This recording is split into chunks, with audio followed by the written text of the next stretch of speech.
À 9h14 du matin, le sonar de coque de l'USS Abraham Lincoln détecte un contact en surface à 1,9 km sur le bord tribord.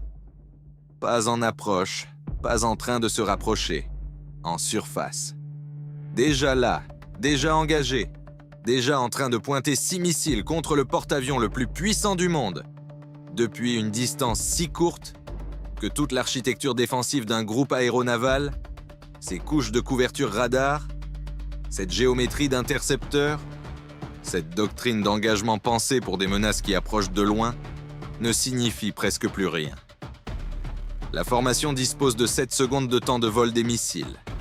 Pas 7 secondes pour réagir, 7 secondes entre le moment où les missiles quittent leur rail et le moment où le premier atteint la coque de l'Abraham Lincoln.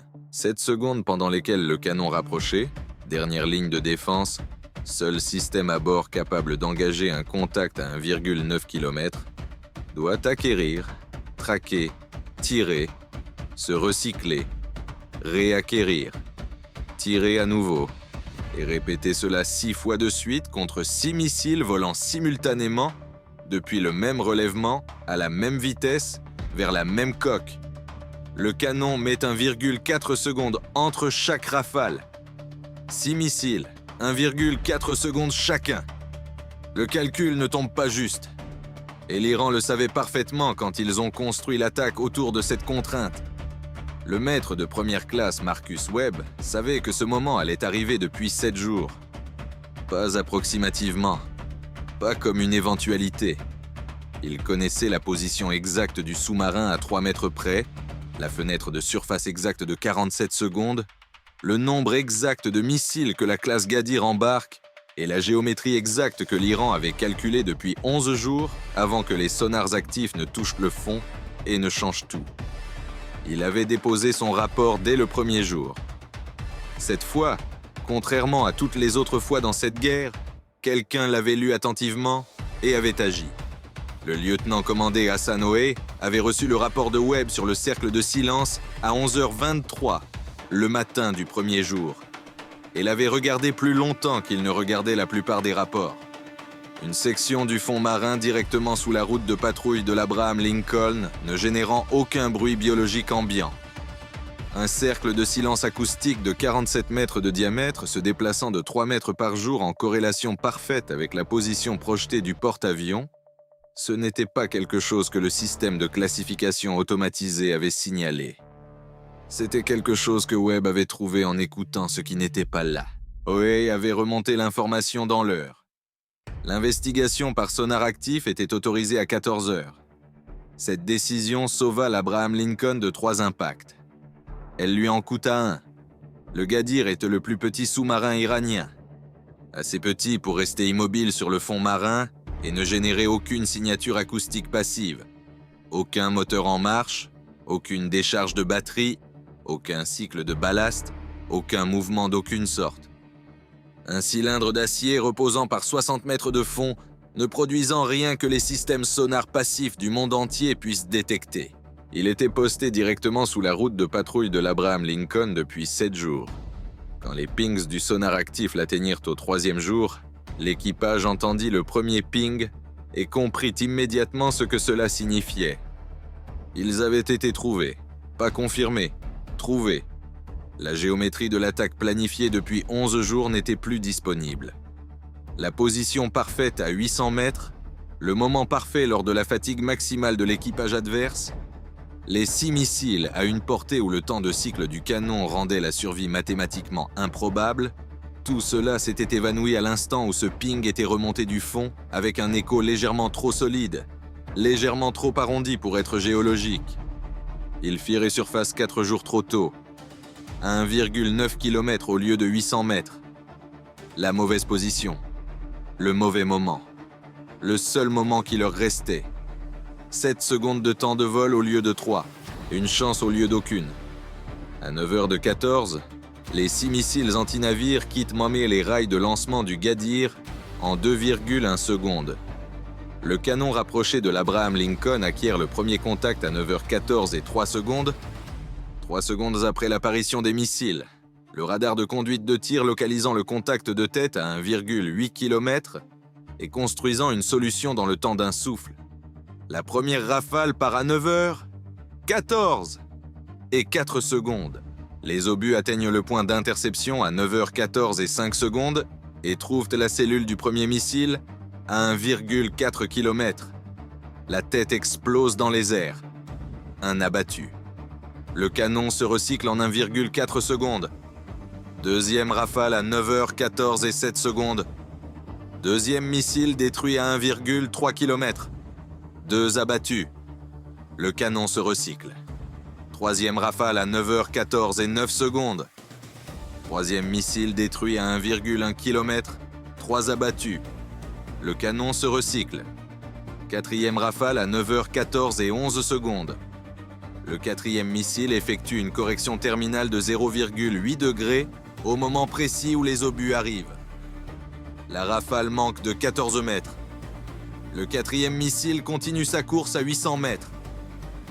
Le canon réacquiert immédiatement, prend 0,6 secondes de suivi supplémentaire et tire à nouveau à 9h14 et 13 secondes. La deuxième rafale trouve le quatrième missile à 500 mètres et le fait exploser. 4 abattus, mais le rythme était brisé. Le canon a dépensé 2 secondes sur le quatrième missile au lieu d'1,4. 2 missiles toujours en approche, un cycle en retard. Le cinquième missile est à 600 mètres quand le canon réacquiert, distance insuffisante. La rafale part à 9h14 et 15 secondes. Les obus atteignent le point d'interception à 9h14 et 16 secondes. Le cinquième missile est déjà passé. Les obus explosent dans l'air vide, 60 mètres derrière la position réelle du missile. Le cinquième missile frappe le flanc bâbord de l'Abraham Lincoln au cadre 47, au-dessus de la ligne de flottaison, à 9h14 et 17 secondes. Il emporte une tête de 165 kg contre une coque qui n'a pas été conçue pour absorber un impact direct d'un missile, ayant parcouru les 300 derniers mètres en moins d'une seconde. La détonation n'est ni propre ni petite. Le souffle déchire le blindage extérieur au cadre 47 et se propage vers l'intérieur à travers 2 compartiments. Le local électrique secondaire au pont 3 et la salle d'équipement qui le jouxte immédiatement. Tous les systèmes électriques alimentés par le tableau de distribution tribord des ponts 2 à 4 perdent l'alimentation simultanément. Le navire vibre sur toute sa longueur de 333 mètres d'un seul flex violent qui projette les membres d'équipage au sol dans des compartiments situés à 200 mètres du point d'impact. Un incendie se déclare dans le local électrique secondaire 4 secondes après l'impact. Les équipes de contrôle des avaries sont en mouvement avant même que la vibration ne s'arrête. 11 membres d'équipage blessés dans le souffle immédiat. 3 grièvement. Le 6e missile court toujours. Le canon avait réacquis le 6e contact à 9h14 et 16 secondes, une seconde avant l'impact du 5e, et avait tiré sa rafale à 9h14 et 17 secondes, la même seconde que celle où le 5e missile frappait la coque. Les obus atteignirent le 6e missile à 900 mètres et firent exploser la tête dans les airs, à 58 mètres au-dessus du pont d'envol de l'Abraham Lincoln.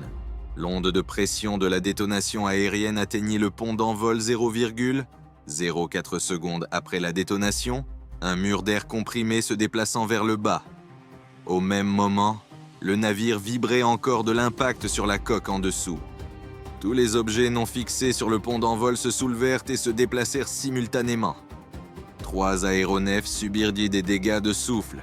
5 membres d'équipage sur le pont d'envol furent renversés par la combinaison de la vibration de coque et de la détonation aérienne survenant à une fraction de seconde d'intervalle. Un impact direct sur la coque, une détonation aérienne au-dessus du pont, 16 membres d'équipage à terre.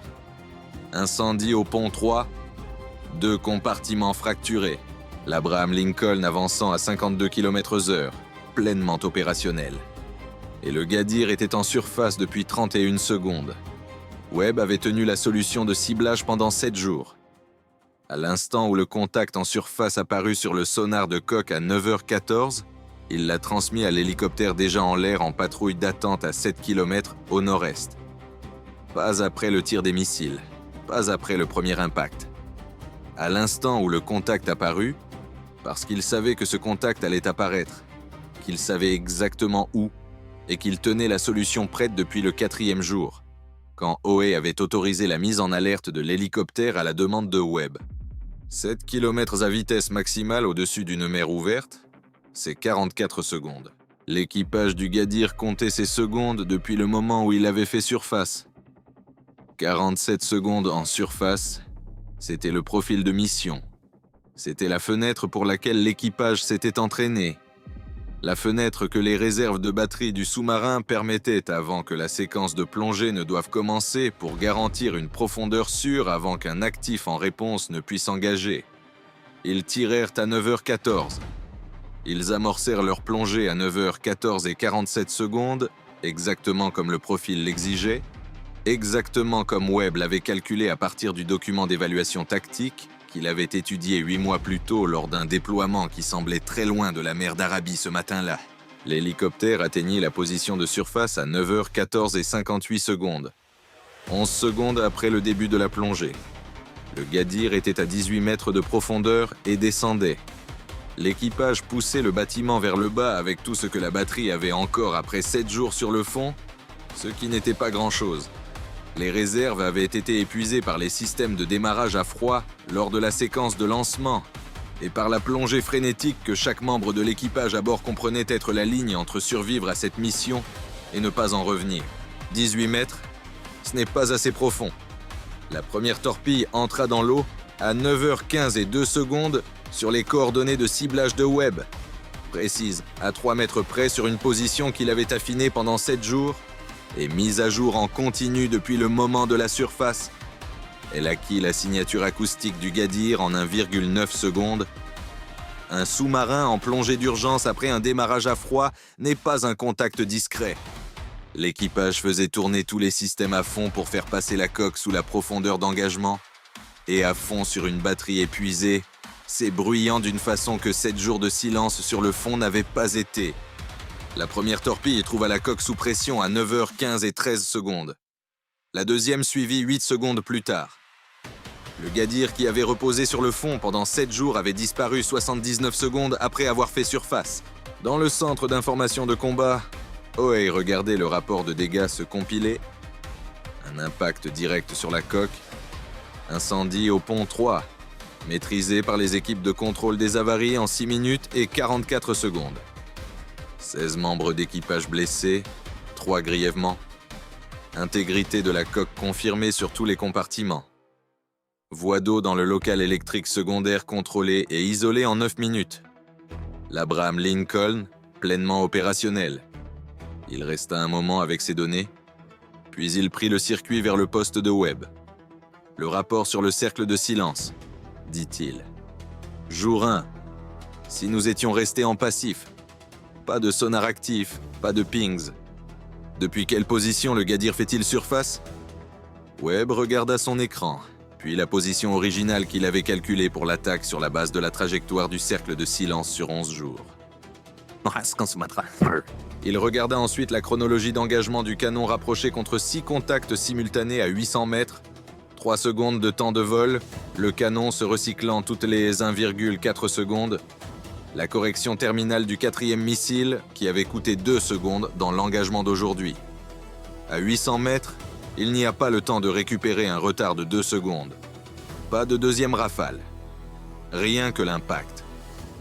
3 hits, dit Webb. Peut-être 4. À 800 mètres, le canon en détruit 2. Les autres passent. Howe regarda le rapport de dégâts d'un seul impact, l'incendie qui avait pris 6 minutes à éteindre, les 16 blessés, les 2 compartiments qui avaient pris l'eau pendant 9 minutes avant isolation. Il ne dit plus rien pendant un long moment. La station côtière qui avait transmis des mises à jour quotidiennes de position sur la route de patrouille de l'Abraham Lincoln vers le Gadir tout au long de son déploiement de 7 jours, identifié par Webb à partir du schéma de signal qu'il avait passivement collecté depuis l'apparition du cercle de silence le premier jour, dont la position avait été fixée à 14 mètres près au moment où le sous-marin avait fait surface, reçut 8 missiles de croisière à 9h31. La station cessa d'exister à 10h17. La méthodologie de détection du cercle de silence de Webb, cartographie passive du bruit ambiant pour les contacts posés sur le fond, fut transmise à toutes les unités du théâtre à 9h44. Chaque opérateur sonar en mer d'Arabie disposait désormais d'un protocole pour trouver un contact qui ne génère rien. Écoutez le cercle où l'océan se tait, écoutez la forme qui se déplace de 3 mètres par jour dans la direction de quelque chose qui vaut la peine d'être tué. L'arme la plus patiente de l'Iran avait désormais une signature de détection. Le silence dans la bonne forme, au bon endroit, se déplaçant dans la bonne direction, n'est pas du silence. C'est la chose la plus bruyante de l'océan. L'Iran avait planifié d'enseigner une leçon à l'Abraham Lincoln avec 3 impacts et un porte-avions en feu qui auraient nécessité des semaines de réparation. Ce que ce matin produisit à la place, c'est un impact et un sous-marin en feu, et une méthodologie qui rendait chaque gadir s'étant jamais posé sur un fond marin visible à chaque opérateur sonar, sachant quoi ne pas entendre, parce qu'un maître de première classe avait remarqué que l'océan était trop silencieux, exactement au mauvais endroit. Et cette fois, quelqu'un avait écouté. La réponse américaine fut sans merci. Le sous-marin a disparu. La station côtière a disparu. Et le silence qui avait caché l'arme la plus patiente de l'Iran pendant 7 jours est désormais la chose même qui trouvera tous ceux qui viendront après elle.